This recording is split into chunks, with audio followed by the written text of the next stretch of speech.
The helicopter blades cut through the thick Afghan air like a knife through butter. Staff Sergeant Maria Santos sat quietly in the corner of the transport chopper, her medical bag secured tightly between her boots. Around her, 12 Navy SEALs checked their weapons and gear, with the precision of men who had done this dance 100 times before. Commander Jake Hawk Morrison glanced at the small woman in desert camouflage. She looked young, maybe 28, with dark hair pulled back in a tight bun under her helmet. Her brown eyes were calm, almost sleepy-looking. This was her first mission with SEAL Team 6. And Hawk wasn't sure what to think about having a female medic on such a dangerous operation. "First time in Afghanistan, Doc?" asked Petty Officer First Class Tommy Bull Rodriguez, shouting over the rotor noise. Maria simply nodded, not bothering to correct him that this wasn't her first deployment. She had learned long ago that talking too much made people ask questions. Questions led to stories. Stories led to memories she preferred to keep buried. The mission was supposed to be simple. Intel suggested that a high-value target was hiding in a compound about 50 miles northeast of Kandahar. The target was believed to be planning attacks on American forces. Get in, capture or eliminate the threat, get out. Standard operation for these elite warriors. Lieutenant Commander Ryan Ghost Patterson studied the mission briefing one more time. "Remember, we have civilians in the area. ROE is tight on this one." Rules of engagement were always important, but in populated areas, every decision could mean the difference between success and an international incident. Maria Santos listened to the briefing while checking her medical supplies. Morphine, bandages, blood clotting powder, chest seals, airways, IV fluids. Everything was exactly where it should be. Her movements were automatic, practiced. She had done this inventory so many times she could do it blindfolded. The chopper began its descent toward the landing zone. The pilot's voice crackled through their headsets. 2 minutes to LZ. Weather is clear. No enemy contact reported. Hawk looked at his team. These were some of the best soldiers in the world. Petty Officer Second Class Mike Razor Chen, their demolitions expert, was already thinking about possible breach points. Chief Petty Officer Sam Iron Williams, their heavy weapons specialist, was ready with his machine gun. Petty Officer First Class Alex Trigger Johnson, their sniper, was already scanning the horizon through his rifle scope, but Hawk's eyes kept drifting back to the medic. Something about her was different from other docs he had worked with. She was too calm, too quiet. Most medics, especially on their first mission with SEALs, were either nervous or trying too hard to fit in. Maria Santos was neither. She sat like a statue, breathing slowly and evenly. The helicopter touched down in a cloud of dust and sand. "Go! Go! Go!" Hawk shouted. The team moved out in perfect formation. Maria stayed in the middle of the group, exactly where a medic was supposed to be. Safe, protected, ready to help if someone got hurt. The compound was about 2 miles away, hidden behind a series of low hills. The Afghan landscape was harsh and unforgiving.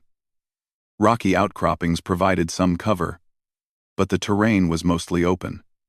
The team moved quickly, but carefully, using hand signals to communicate.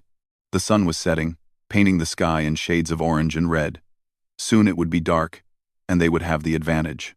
After an hour of careful movement, they reached a position overlooking the target compound. Ghost pulled out his binoculars and studied the buildings below. "I count 4 structures. Main building is 2 stories. Smaller buildings look like storage or living quarters." "Movement?" Hawk asked. 3 tangos on the roof of the main building. 2 more walking patrol around the perimeter. Maria crouched behind a large rock and waited. This was always the hardest part for her, the waiting. When the action started, her training took over, and everything became automatic. But during the quiet moments, her mind had time to wander to places she didn't want it to go. Razor was already planning the approach. "Best breach point is the north wall of the main building." "Negative," Trigger whispered from his position. "Too exposed. Southeast corner gives us better cover." Hawk made the decision. "We go in from the southeast. Trigger, you stay here and provide overwatch. Iron, you're with the breach team. Everyone else, Standard entry formation. The team began moving down toward the compound. Maria followed, her medical bag bouncing softly against her hip. She had modified the bag herself, adding extra pockets and organizing the supplies in a way that made sense to her. Every medic had their own system. They reached the wall of the compound without incident. The guards were lazy, not expecting trouble. Razor placed a small explosive charge on the wall, while the others took positions. In 30 seconds, there would be a hole big enough for the team to enter. Breach in 10, Hawk whispered into his microphone. Maria checked her weapon one more time. As a medic, she wasn't expected to engage the enemy unless absolutely necessary. But in special operations, everyone had to be ready to fight. The explosion was small, but effective. The wall crumbled, creating a gap just big enough for one person at a time. Smoke and dust filled the air. The team moved through quickly, spreading out inside the compound. "Contact left," Bull shouted. Gunfire erupted from one of the smaller buildings. The team took cover behind whatever they could find. Concrete blocks, metal barrels, an old truck without wheels. Maria pressed herself against a wall and waited. The firefight was intense but brief. The SEALs were professionals, and the enemy fighters were outmatched. Within minutes, the shooting stopped. "Building 1 clear," Ghost reported. "Building 2 clear," Iron added. "Moving on the main target," Hawk said. That's when things went wrong. As the team approached the main building, a hidden fighter emerged from an underground tunnel. He had an AK-47 and started shooting before anyone could react. Bull was closest to the tunnel entrance. Maria saw Bull stumble and fall. Even in the dim light, she could see the dark stains spreading across his combat vest. Without thinking, she sprinted toward him, ignoring the bullets flying past her head. "Doc, get back," Hawk yelled, but Maria was already sliding into position next to Bull. Her hands moved automatically, assessing the damage. The bullet had found a gap in his body armor. Entering just below his left shoulder, blood was flowing freely, and Bull's breathing was shallow. "I need light," she said calmly. Razor provided cover while Ghost held a small flashlight. Maria's hands worked with surprising speed and confidence. She cut away Bull's shirt and examined the wound. The bullet had gone clean through, which was good, but it had nicked an artery, which was very bad. "Pressure here," she told Ghost, placing his hand on a pressure bandage. "Don't let up." She reached into her medical bag and pulled out a hemostatic agent, a powder designed to stop bleeding quickly. As she worked, more gunfire erupted around them. The other fighters in the compound had realized they were under attack. "We need to move," Hawk said. "Can he travel?" Maria looked at Bull's pale face. He was conscious but losing blood fast. "Give me 2 minutes." Those 2 minutes felt like hours. Maria worked with a calm efficiency that impressed even these battle-hardened warriors. She started an IV line while applying pressure to the wound. She gave Bull a shot of morphine for the pain. She bandaged the entry and exit wounds with skill that seemed almost impossible for someone so young. "How's he doing, Doc?" Bull whispered. "You'll live," Maria replied simply. "But you're going to have a great scar." Bull managed a weak smile. "Chicks dig scars, right?" The main building still needed to be cleared. Hawk made a quick decision. "Iron, you stay with Bull and the doc. Everyone else, we finish this mission." But Maria had other ideas. "He's stable for now. I can monitor him while you work." "Doc, you should stay here," Hawk said. "I'm fine," Bull added. "Go get the bad guy." Maria checked Bull's vitals one more time. His pulse was stronger, and the bleeding had stopped. "He needs surgery within 4 hours, but he's stable." The team moved toward the main building. The structure was larger than it had appeared from a distance. 3 floors, with narrow stairs and multiple rooms. Perfect for an ambush. They entered carefully, checking each corner. The building seemed empty. But years of experience had taught these men never to trust appearances. On the second floor, they found evidence of recent activity. Food still warm, tea glasses half full, personal belongings scattered around. "He was here recently," Ghost observed. That's when they heard the child crying. The sound was coming from the third floor. Hawk made another quick decision. Children complicated everything. But they couldn't leave an innocent person behind. They climbed the narrow stairs slowly. The crying was getting louder. At the top of the stairs, they found a single door. It was locked from the outside. Razor examined the lock. Simple deadbolt. I can have it open in 30 seconds without explosives. The door opened to reveal a small room with 2 children inside. A girl, maybe 8 years old, and a boy who looked about 5. They were scared but unharmed. Where are their parents? Ghost asked. Neither child spoke English, but their frightened faces told the whole story. They had been left behind when the adults fled. Maria appeared at the top of the stairs. She had left Bull with Iron downstairs and come up to help. When she saw the children, something changed in her expression. For just a moment, her carefully controlled mask slipped. She knelt down and spoke to the children in perfect Pashto, one of the local languages. The girl stopped crying and answered her. Maria's voice was gentle, almost motherly. She reached into her medical bag and pulled out 2 energy bars, offering them to the children. What are they saying? Hawk asked. She says the men left this morning when they heard helicopters. The children have been locked in here all day. Are they hurt? Maria examined both children quickly but thoroughly.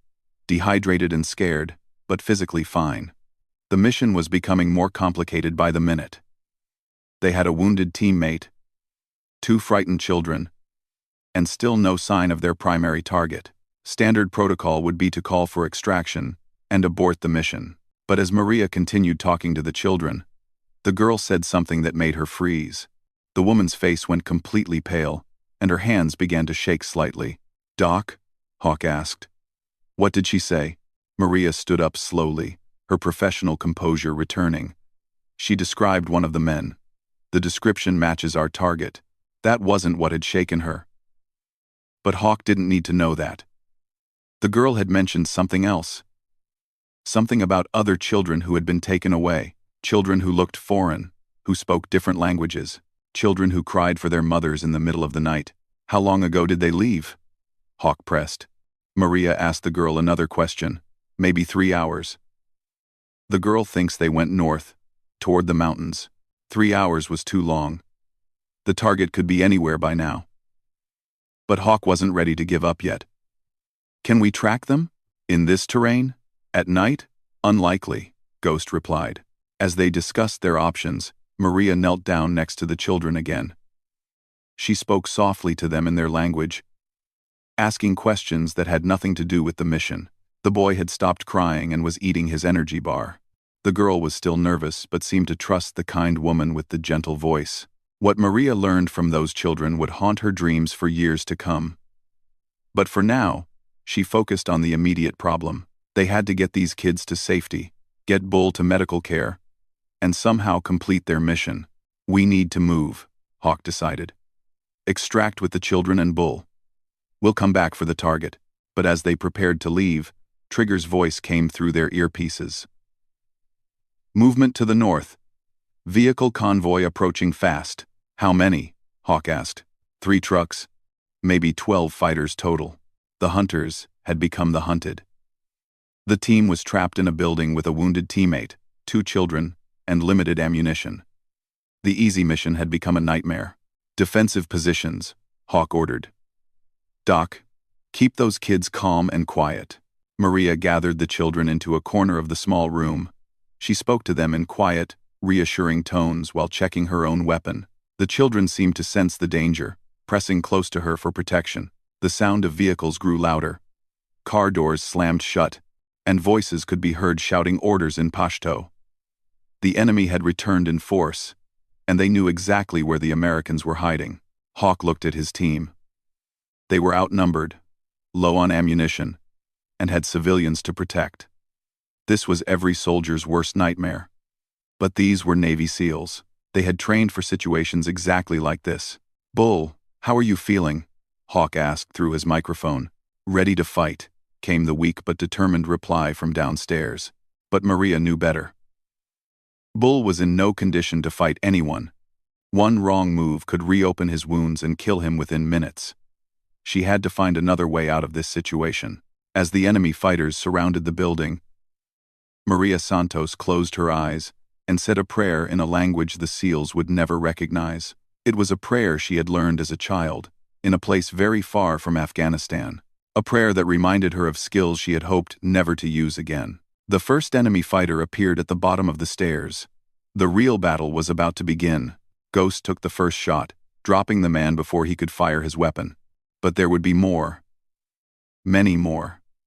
The building echoed with gunfire as both sides engaged. "Conserve ammunition," Hawk ordered. "Make every shot count." Maria hugged the children closer, shielding them with her body. But her mind was racing, calculating distances, timing, possibilities. She was remembering training from long ago, skills that had nothing to do with battlefield medicine.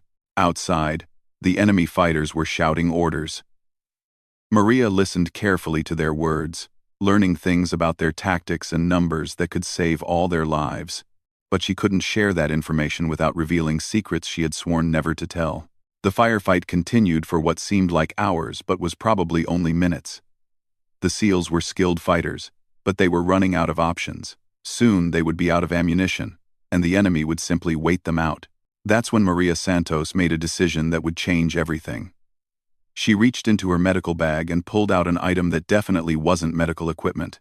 It was small, black, and deadly looking. "Doc," Hawk said when he saw what she was holding. "What the hell is that?" For the first time since they had met her, Maria Santos smiled. It wasn't a pleasant smile. "Insurance," she said simply. The device in her hand was a tactical communications interceptor, military grade and highly classified. With it, she could listen to the enemy fighters' radio communications, learn their positions, and anticipate their moves. But owning such a device raised serious questions about who Maria Santos really was. Questions that would have to wait until they all survived the next few minutes. As she activated the device, Maria heard the enemy leader giving orders to his men. She learned they had the building surrounded but weren't sure how many Americans were inside. They were planning to use grenades to flush out the defenders. "They're going to use explosives," she told Hawk. "How do you know that?" Maria looked at him with those calm brown eyes. "Because I'm listening to their radio." Hawk stared at the device in her hands. "Where did you get that? Does it matter right now?" It didn't matter, and Hawk knew it. What mattered was staying alive and protecting the children. "What else are they saying?" Maria listened for another moment. "They think there are only 4 or 5 of us. They don't know about the children." That was valuable information, but it raised even more questions. How did a young army medic happen to have advanced intelligence equipment? How did she speak Pashto so fluently? And why did she seem so comfortable in combat situations? The answers to those questions were locked away in Maria Santos's carefully guarded past. A past that included training in places that didn't officially exist, by instructors who didn't officially exist, for missions that had never officially happened. But for now, all that mattered was keeping everyone alive until help arrived. The battle for the compound was far from over, and Maria Santos was about to reveal just how much more there was to her than anyone imagined. The radio chatter in Maria's earpiece told a story that made her blood run cold. The enemy leader was named Khalil, and he was getting impatient. His men had been ordered to take the Americans alive if possible. But Khalil was starting to consider other options. "How long before backup arrives?" Hawk whispered. Maria listened to more radio traffic while keeping the children calm. "They're expecting reinforcements within the hour. Maybe 30 fighters total." The numbers were getting worse by the minute. Even Navy SEALs couldn't fight off 30 armed men while protecting civilians and caring for wounded. Ghost moved to a window and peered out carefully. "I count 8 positions around the building. They've got us completely surrounded." "Ammunition status?" Hawk asked. The answers weren't encouraging. Most of the team was down to their last magazine. In a sustained firefight, they would be out of bullets in minutes. Maria spoke quietly to the children in Pashto, asking them about the building. The girl, whose name was Fatima, told her about a back stairway that led to the roof. It was hidden behind a wall panel, and might not be known to the attackers. "There's another way out," Maria told Hawk. Service stairs to the roof. That just puts us in a more exposed position, Ghost pointed out. But Maria was thinking several moves ahead. She had been studying the radio traffic and the enemy positions. Not if we can make them think we're still inside. Hawk looked at her with new respect. What do you have in mind? A diversion. Something to keep their attention while we move. As if reading her thoughts, Razor pulled a small explosive device from his vest. I've got one flashbang left. Might confuse them long enough. Maria shook her head. I was thinking of something more. She explained her plan quickly. It was risky and depended on perfect timing. But it might work. More importantly, it might work without getting anyone killed. You want to do what? Hawk asked when she finished. Surrender, Maria said simply. The idea was so unexpected that for a moment, no one said anything. Surrender wasn't in the SEAL vocabulary. Hear me out, Maria continued. They want us alive. If I go out there and convince them that the rest of you are wounded and ready to give up, they might get careless. Absolutely not, Hawk said firmly. We don't leave anyone behind. You wouldn't be leaving me behind. I'd be creating an opportunity. Bull's voice came through their earpieces from downstairs. Doc, that's suicide. But Maria was already moving toward her medical bag. She pulled out a small vial of what looked like blood. Fake blood, she explained. For training exercises. She poured some of the liquid on her uniform and smeared dirt on her face. In the dim light, she looked like she had been through hell. Maria, Hawk said, using her first name for the first time. This is too dangerous. She looked at him with those steady brown eyes. Trust me. There was something in her voice that made him want to trust her. Something that suggested she had done dangerous things before and survived them. What's the real plan? Ghost asked quietly. Maria smiled that same unpleasant smile from before. While they're focused on me, you get the children out through the roof access. Bull can make it that far if someone helps him. And then what? Then you wait for me to give you an opening. The plan was insane, but it was better than sitting in the building waiting to be overrun. Hawk made the decision that would either save them all or get them all killed. Do it, he said. Maria Santos walked to the window and called out in perfect Pashto. Her voice was weak, defeated. She told the fighters outside that the Americans were ready to surrender. She said they had wounded and needed medical attention. The response came immediately. Khalil himself answered, his voice excited. He ordered his men to hold their fire while the Americans came out. Tell them you're a medic, Khalil shouted in English. Tell them you can help the wounded ones. Maria played her part perfectly. She stumbled out of the building, with her hands raised, looking exhausted and frightened. The fake blood on her uniform was convincing in the darkness. 3 fighters approached her, while the others maintained their positions. This was exactly what she had hoped for. Their attention was focused on her, not on the building they had just left. Inside the building, Hawk was moving the team toward the hidden stairway. Bull could walk with help from Iron. The children stayed close to Ghost, too frightened to make any noise. Where are the others? Khalil demanded in English. Upstairs, Maria replied weakly. 2 are wounded. 1 is unconscious.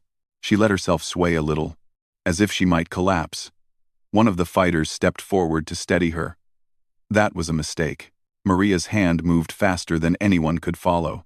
The fighter was unconscious before he hit the ground. The second fighter reached for his weapon but never got the chance to use it. Maria's elbow caught him in the throat, and he went down gasping for air. Khalil was reaching for his radio when Maria's boot connected with his wrist.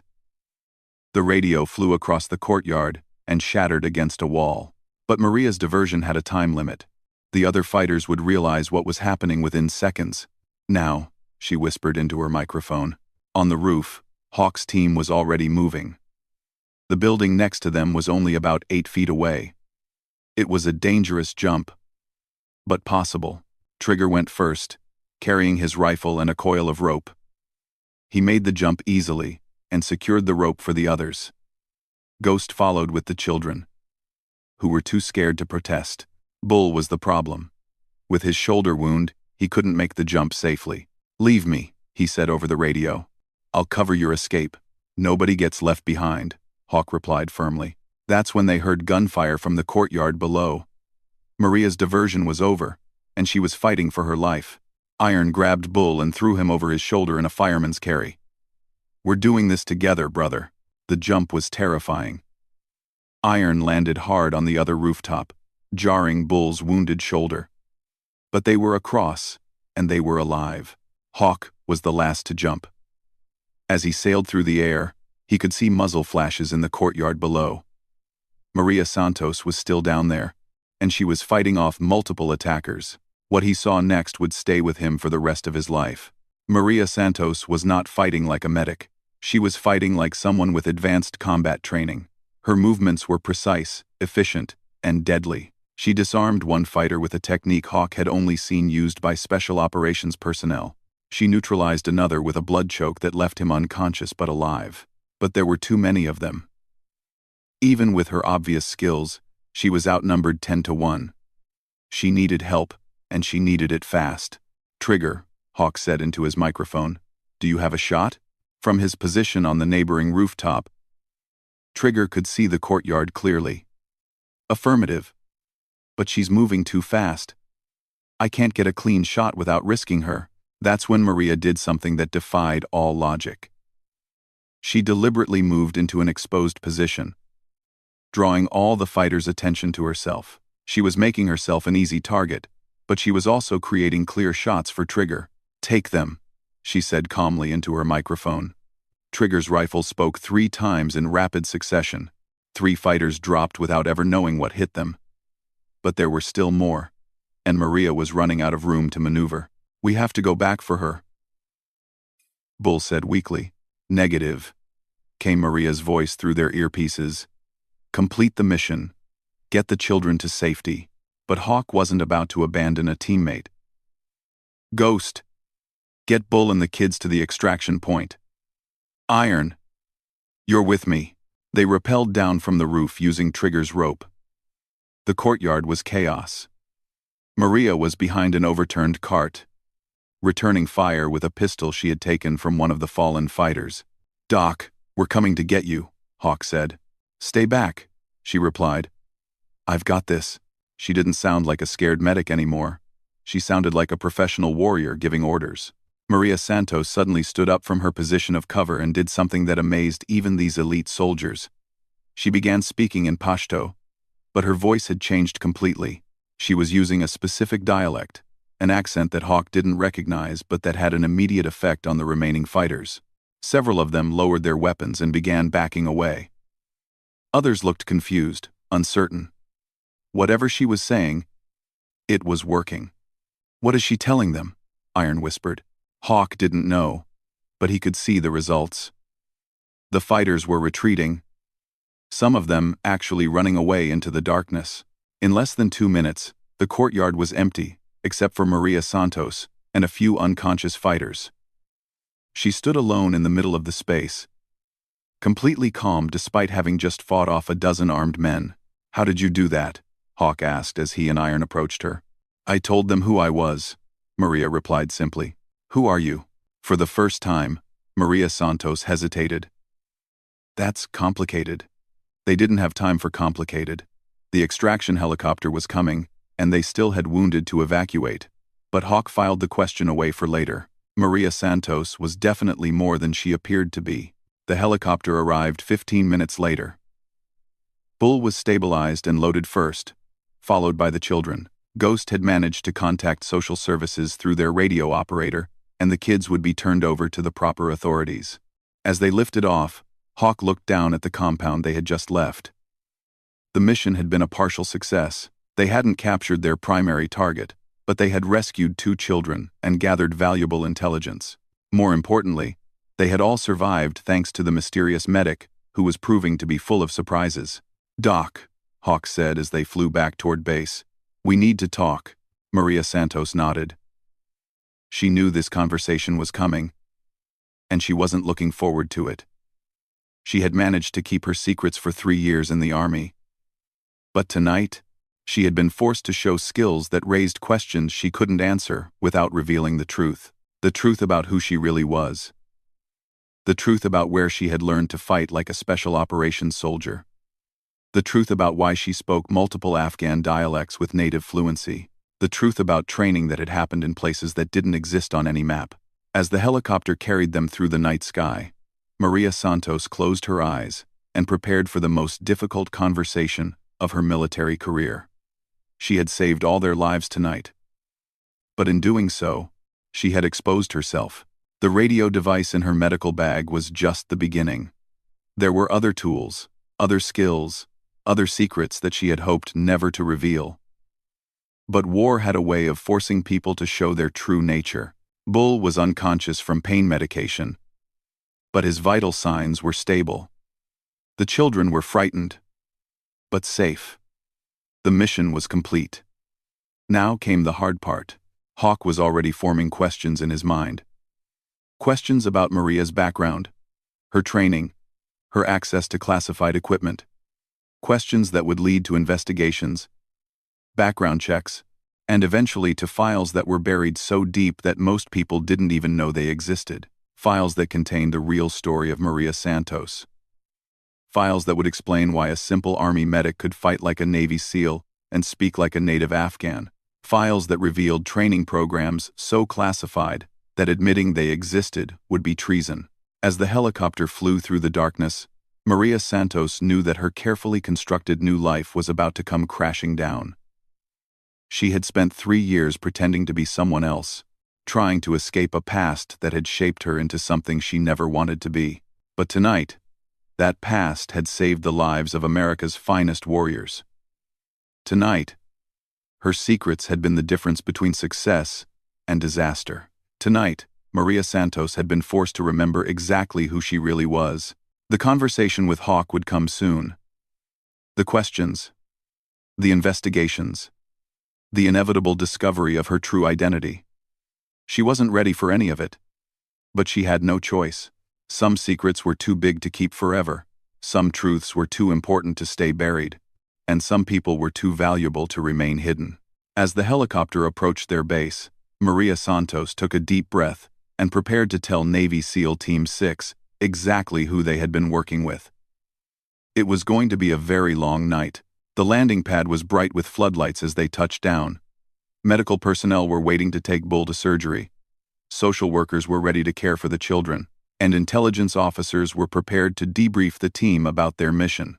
But none of them were prepared for what they were about to learn about Staff Sergeant Maria Santos. As they exited the helicopter, Hawk caught Maria's arm. "Before we go in there," he said quietly, "is there anything you want to tell me?" Maria looked at the base commander approaching them, flanked by intelligence officers and medical personnel. She saw the questioning looks, the curiosity about how a simple medic had managed to help them complete such a difficult mission. "Yes," she said finally, "there's a lot I need to tell you, but not here and not tonight." When? Maria Santos looked at the man who had trusted her with his team's lives. "When you're ready to learn about operations that never officially happened." Hawk felt a chill run down his spine. Operations that never officially happened meant black ops, covert missions, programs so secret that they were denied by everyone involved. As they walked toward the debriefing room, Hawk realized that Maria Santos might be the most dangerous person he had ever worked with. Not dangerous to his team, but dangerous to anyone who stood in their way. The question was, who was she really, and why was she pretending to be an ordinary army medic? The answers to those questions would change everything he thought he knew about the war in Afghanistan, about special operations, and about the woman who had just saved all their lives. But first, they had to get through the debriefing without revealing too much. Maria Santos had secrets that could topple governments if they came to light. Secrets that had to be protected at all costs. As they entered the base, Maria knew that her old life was about to catch up with her new one. The collision would be devastating, but it might also be the key to winning a war that most people didn't even know was being fought. The real battle was just beginning. The debriefing room was stark and windowless, lit by harsh fluorescent lights that made everyone look pale and tired. Commander Hawk Morrison sat across from Maria Santos, while 2 intelligence officers flanked the table. Major Patricia Webb from Army Intelligence and Lieutenant Colonel James Doc Patterson from Naval Special Warfare Command had flown in specifically to hear this story. Bull was in surgery and would recover fully. The children were safe with international aid workers. The mission was officially a success. But everyone in the room knew there were questions that needed answers. "Let's start with the communications device," Major Webb said, placing the tactical interceptor on the table between them. "This is classified equipment. How did you acquire it?" Maria stared at the device for a long moment. "I requisitioned it." "From where?" "That's classified." Lieutenant Colonel Patterson leaned forward. "Staff Sergeant Santos, your service record shows 3 years with the 68th Medical Group. Standard combat medic training. No special operations background. No intelligence training. No language training beyond basic Spanish." Maria said nothing.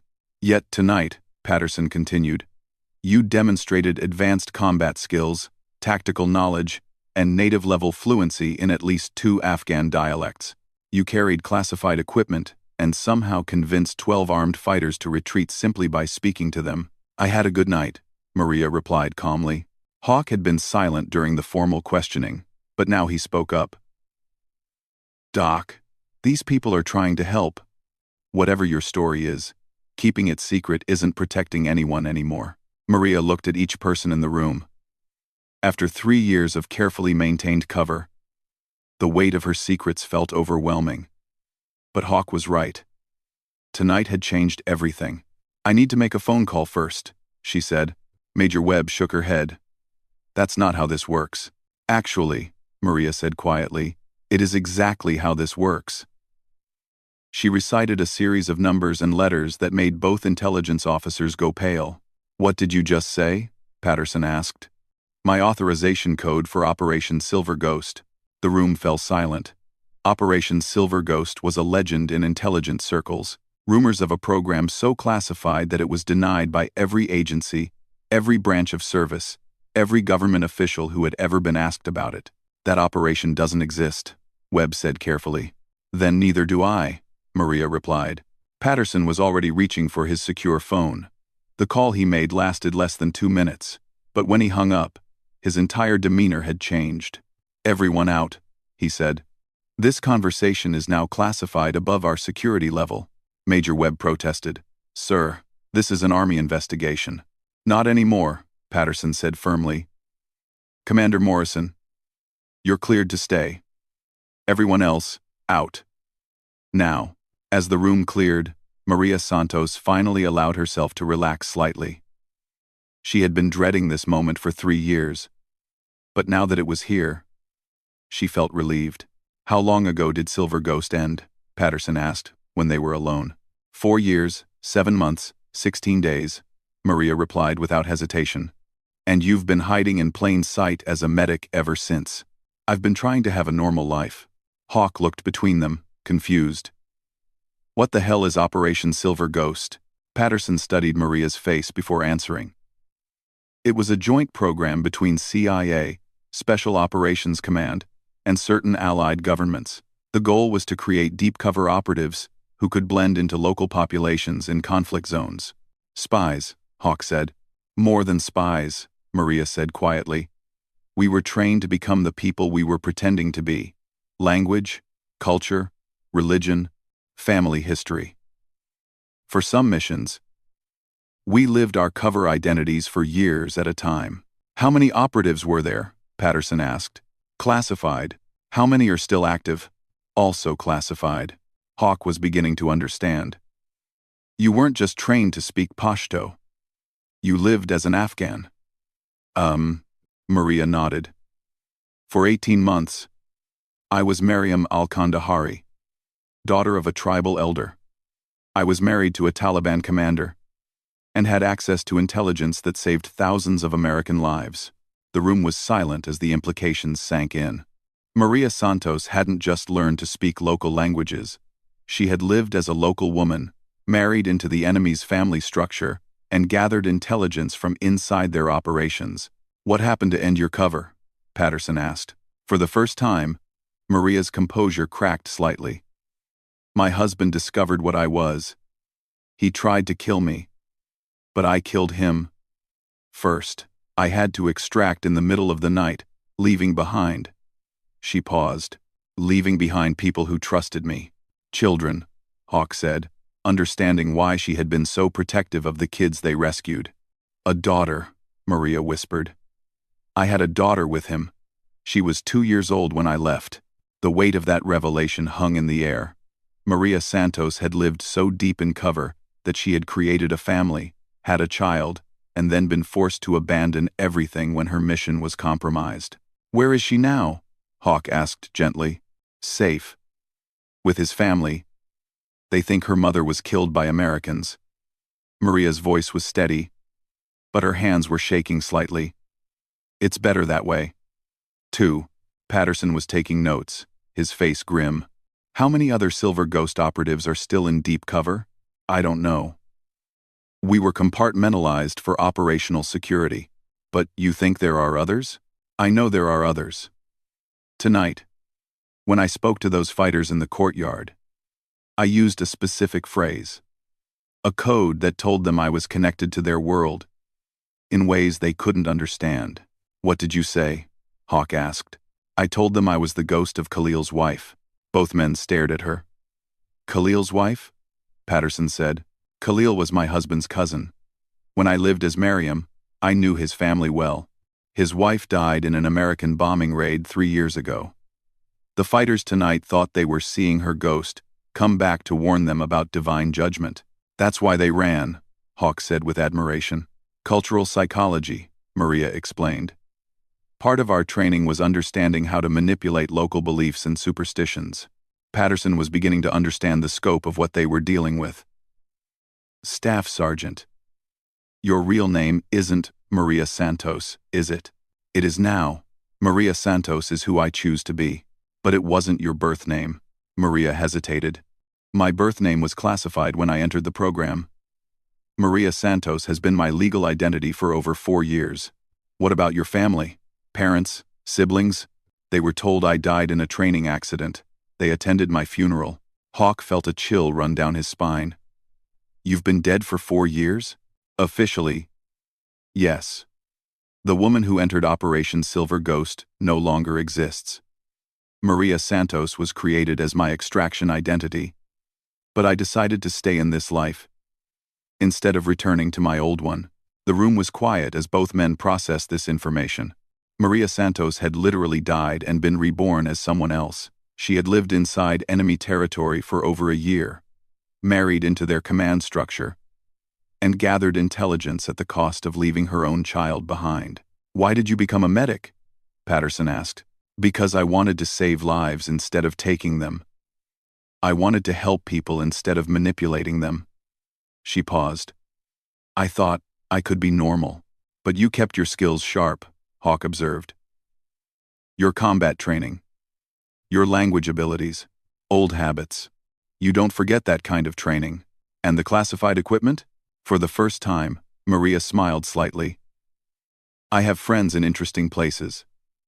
People who understand that sometimes the best intelligence comes from unexpected sources. Patterson was putting together a bigger picture. You've been feeding information back to intelligence services. Nothing that would compromise my cover or endanger my unit. But yes, occasionally I pass along things I hear or observe. That's how you knew the fighters' tactics tonight, Hawk realized. You weren't just listening to their radio. You understood their tactical doctrine because you lived with these people. I know how they think, how they fight, what scares them. That knowledge saved all our lives tonight. Patterson closed his notebook. Staff Sergeant, I need to ask you something. And I need you to be completely honest. Are there any other Silver Ghost operatives currently serving in conventional military units? Maria considered the question carefully. I can't answer that without potentially compromising ongoing operations. Can't, or won't. Both. Hawk leaned forward. Doc, my team works with a lot of different units. If there are others like you out there, we need to know. We need to understand what we're working with. There are others, Maria said finally. But they're not my secret to tell. How many? Enough. Patterson stood up. I need to make some calls. This conversation stays in this room for now. As he left, Hawk and Maria were alone for the first time since the mission began. She looked exhausted, as if finally telling her story had drained all her energy. "How do you do it?" Hawk asked. "How do you live with leaving your daughter behind?" Maria was quiet for a long time. "Every day, I tell myself that she's safer without me. That the life I gave her is better than the life I could have given her. Some days, I even believe it. Do you ever think about going back?" "Every night. But going back would endanger her and compromise other operations that are still active." Hawk studied her face. "You could have told me who you were before tonight. You could have trusted me with the truth." Quote, "Could I? You're Navy SEALs. You follow orders, complete missions, trust your chain of command. My existence violates all of those principles." "What do you mean?" "Silver Ghost operatives don't exist in any official capacity. We have no chain of command, no oversight, no accountability. We're completely deniable assets. If something goes wrong, we disappear. And if something goes right, we disappear anyway." Hawk was beginning to understand the loneliness of Maria's position. She was a ghost in every sense of the word, cut off from her past life, her real identity, even her own child. "What happens now?" he asked. "That depends on what Patterson's phone calls reveal. Either I continue being Maria Santos, Army medic, or I become someone else entirely. And if they want you to go back to intelligence work, I won't do it. I've paid enough. I've lost enough." Before Hawk could respond, Patterson returned to the room. His expression was grim. "Staff Sergeant, I've spoken with some very senior people. There's good news and bad news." "Bad news first," Maria said. "Your cover is blown. Too many people know who you are now. You can't go back to being just another medic." Maria had expected this. "And the good news? They want to offer you a position with Naval Special Warfare, training and advising special operations teams on deep cover tactics and cultural intelligence." Hawk looked hopeful. "You'd work with teams like mine?" "It's a compromise," Patterson continued. "You get to use your skills to help people, but you also provide valuable training that could save lives." Maria considered the offer. It wasn't the normal life she had hoped for, but it was better than disappearing entirely. "What about my identity?" "Maria Santos continues to exist. Your past remains classified, but your future is your own choice." "And my daughter?" Patterson's expression softened. "That's being looked into. There might be ways to ensure her safety and education without compromising operational security." For the first time in years, Maria felt something like hope. "I need time to think about it. You have 24 hours. As Patterson left again, Hawk turned to Maria. "For what it's worth, I hope you take it. My team could use someone with your skills, even knowing what I am, what I've done, especially because of what you've done. You sacrificed everything for your country. You've earned the right to choose your own path." Maria Santos looked at this man who had trusted her enough to follow her into battle without knowing her true identity. "Thank you for giving me the chance to be honest. Thank you for saving our lives." As they sat in the sterile debriefing room, both of them understood that this was the end of one chapter and the beginning of another. Maria Santos would never again be just another Army medic. But maybe, with the right mission and the right team, she could find a new kind of purpose. The ghost of Operation Silver Ghost was about to step into the light, ready to use her hard-earned skills to protect others, as she had always tried to protect her own. The SEALs had frozen in awe when they learned the truth about their quiet medic. Now they would have the chance to work with one of the most skilled operatives their government had ever created. Someone who had lived in the shadows so long that she had almost forgotten how to live in the light. But tonight, surrounded by warriors who understood sacrifice and service, Maria Santos finally felt like she might be able to find her way home. Not to the life she had lost, but to the life she chose to build. The wounded warrior had found her voice at last, and that voice would help train the next generation of America's finest fighters. Her story would remain classified, but her knowledge would live on in the men and women who followed her into the darkness. Some secrets were too valuable to stay buried forever. Some ghosts were too useful to remain hidden. And some people were too important to disappear completely. Maria Santos had found her place in the world, not as the person she had been, but as the person she had chosen to become. The ghost had finally come home.